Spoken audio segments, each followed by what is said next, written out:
Ok.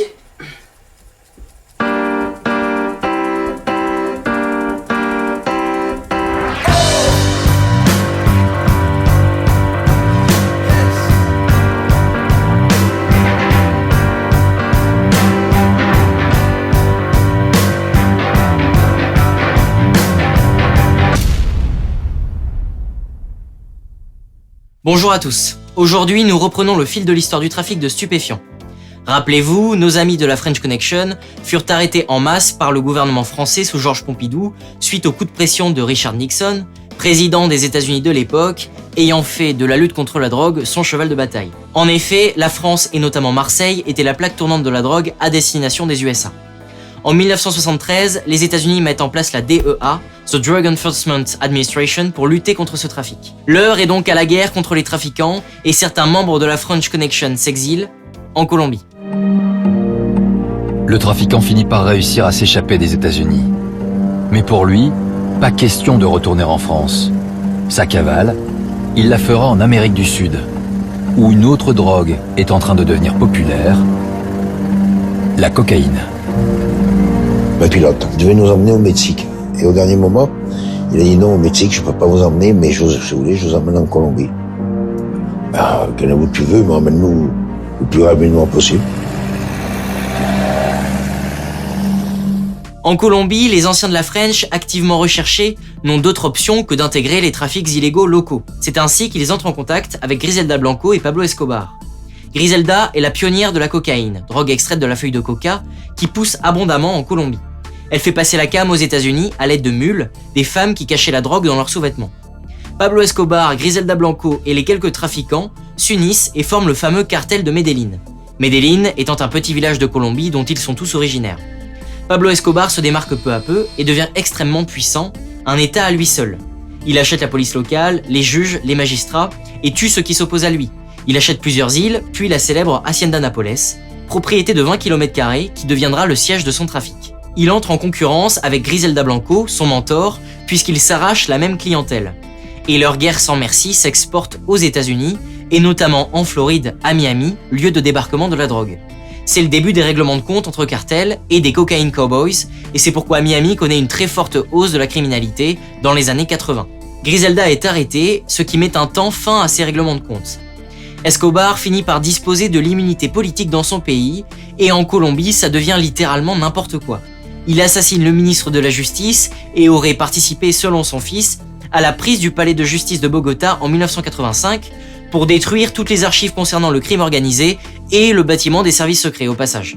La Colombie lui déclare alors la guerre et tente d'enfermer Escobar sous ces conditions, sans succès. Escobar assassine des candidats à la présidence, des magistrats, des journalistes, des procureurs, des ministres, etc. La Colombie décide alors de créer le bloc de recherche, unité d'élite concentrée uniquement sur la traque du trafiquant. Elle parvient à ses fins puisque celui-ci est tué le 19 juin 1993 d'une balle d'un policier en plein cœur. Ce qui est étonnant, c'est que Pablo Escobar était dans l'impunité la plus totale. Les autorités américaines étaient soi-disant impuissantes, mais il est probable que la réalité soit plus compliquée que cela. Si l'armée américaine avait été envoyée, l'ami Pablo n'aurait pas fait long feu et c'est bien son trafic qui était à l'origine de 80% de la drogue sur le sol américain, raison amplement suffisante pour l'éliminer. Alors pourquoi les États-Unis ne sont-ils pas ou peu intervenus ? Eh bien tout simplement parce que certaines agences gouvernementales américaines avaient des intérêts à ce que le trafic d'Escobar continue. C'est d'ailleurs son fils, Juan Pablo Escobar, qui réaffirme dans ses derniers livres parus au cours de l'année 2017 que son père avait des liens paradoxalement avec la DEA, donc l'agence de lutte contre la drogue, et la CIA.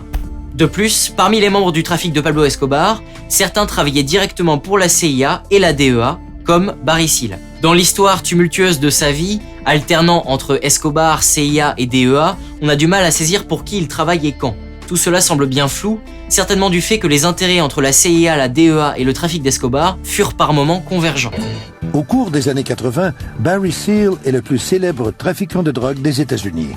Il commence sa carrière à la TWA. Son talent et sa débrouillardise lui valent d'être recruté par les forces spéciales de l'armée américaine. Finalement, la CIA l'embauche pour faire de la contrebande d'armes lors d'opérations contre Castro et les communistes en Amérique centrale et en Amérique du Sud.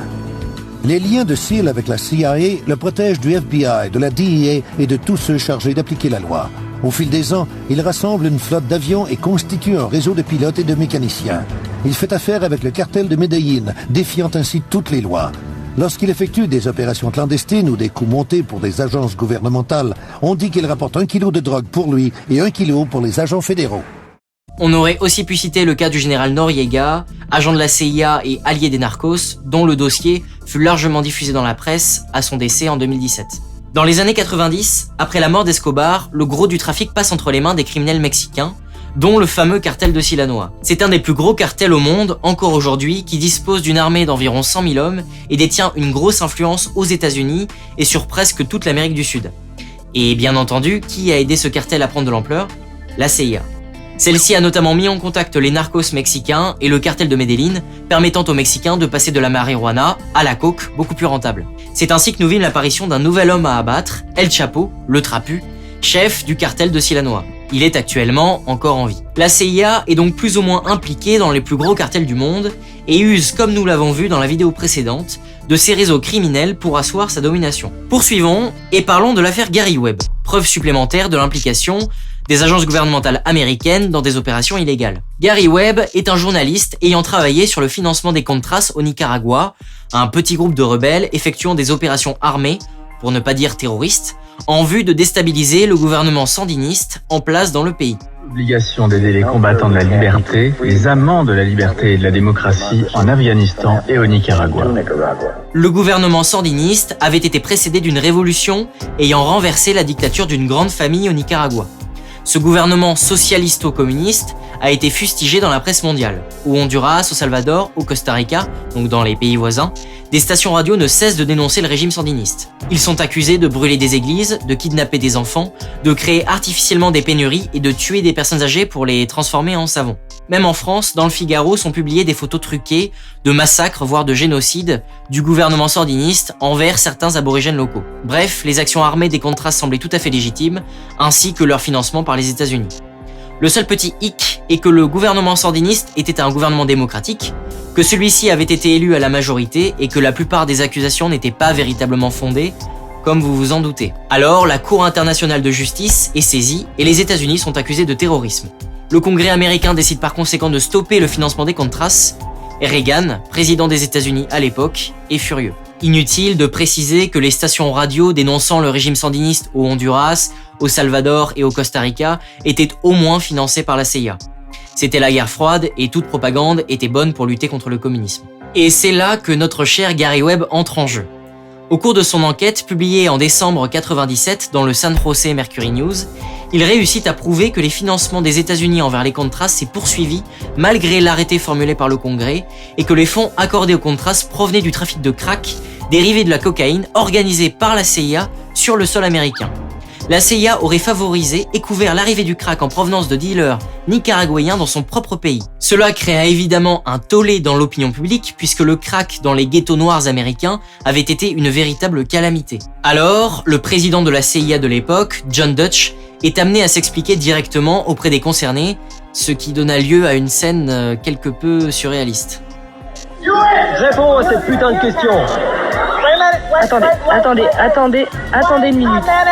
La CIA, qui a été fondée pour protéger les citoyens de ce pays, a aidé à introduire de la drogue et du poison chez nos enfants et a aidé à tuer leur avenir.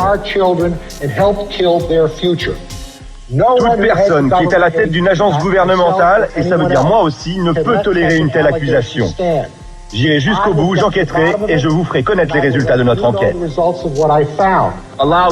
Autorisez Gary Webb à mener l'enquête avec vos hommes, qu'ils puissent comparer leurs documents tout au long de l'investigation, c'est tout. Ça résoudra tout. On arrêtera de gueuler parce qu'on aura un représentant, l'homme qui a fait éclater cette histoire. Le rapport sera rendu accessible à tous les membres de la presse quand il sera terminé. Le patron de la CIA s'engage donc à lancer une enquête interne. Progressivement, la presse se retourne contre Gary Webb, l'accusant d'avoir exagéré ou falsifié les faits. Il subit un véritable lynchage médiatique et se suicide en 2004 de 2 balles dans la tête. Vous en conclurez ce que vous voudrez. Alors que Gary Webb quitte son journal, un homme, dans l'ombre, sait qu'il a raison, mais ne peut rien dire. Ce flic d'élite est une légende de la brigade des stupéfiants américaine. Et il a enquêté pendant des mois sur les mêmes dealers nicaraguayens. Quand j'ai vu ce qu'il avait publié dans le Mercury News, j'ai été surpris qu'il ait pu atteindre une telle qualité de renseignement par lui-même. Et moi, je savais que ce qu'il sortait était vrai. Malheureusement, vu le sérieux de nos enquêtes, nous n'étions pas autorisés par notre direction à partager nos informations avec des journalistes. Et le fameux rapport de la CIA, qu'a-t-il donné ? Eh bien, à peu près rien, la CIA était blanche comme neige, mais aurait peut-être effectivement oublié de dénoncer quelques trafiquants de cocaïne. La publication de ce rapport passa d'ailleurs complètement inaperçue, puisque au même moment éclatait l'affaire Monica Lewinsky, une jeune demoiselle ayant fait quelques gâteries au nouveau président Bill Clinton. Affaire fort opportune. When the CIA is involved, it's in the tons. If I could just recall, it was late 90s. It was the DEA discovered that there was a Venezuelan general, General Guillen Davila. They accused him of importing a ton of cocaine with CIA approval. The Wall Street Journal said it might have been as much as 22 tons. And the man was technically indicted, but it was a sealed indictment. Nothing ever came of it. And we next heard of the man as part of a CIA plot against Hugo Chavez. Après l'implication des agences gouvernementales américaines dans le trafic de stupéfiants au Laos, au Cambodge, au Vietnam, à Taïwan et en Asie du Sud-Est, en France, en Colombie et au Nicaragua comme nous l'avons vu, nous pouvons aussi mentionner l'Afghanistan. À la fin des années 1970, lorsque la guerre froide se déplace du Vietnam à l'Afghanistan, le trafic de l'opium fait de même.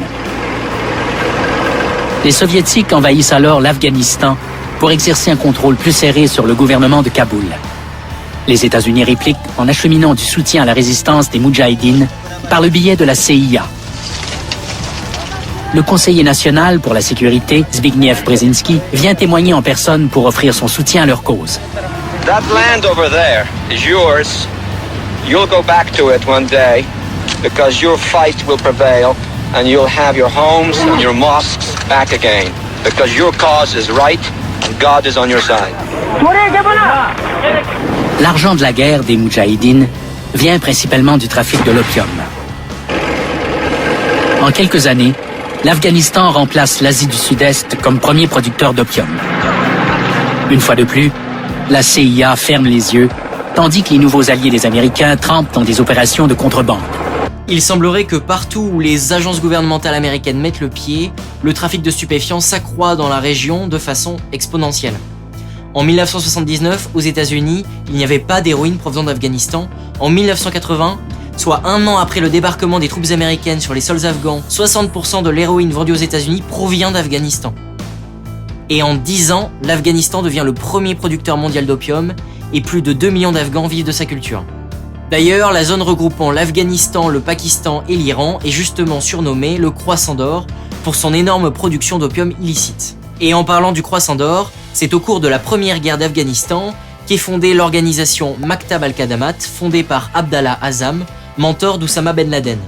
Cette organisation était censée alimenter la résistance contre les soviétiques en entraînant des Moudjahidines, des combattants de la foi. Elle est bien évidemment financée et armée par la CIA, et c'est de cette organisation qu'a émergé Al-Qaïda, fondée par Ben Laden à l'origine des événements du 11 septembre 2001. Cela remet pas mal de choses en perspective. Mais nous nous arrêtons là pour le moment, nous continuerons au prochain épisode qui conclura cette série sur le trafic de stupéfiants. Je t'invite à consulter les sources, à ne pas hésiter à commenter de façon constructive, et à t'abonner pour ne pas rater la suite. Merci pour ton attention camarade, et n'oublie pas, fais passer l'info.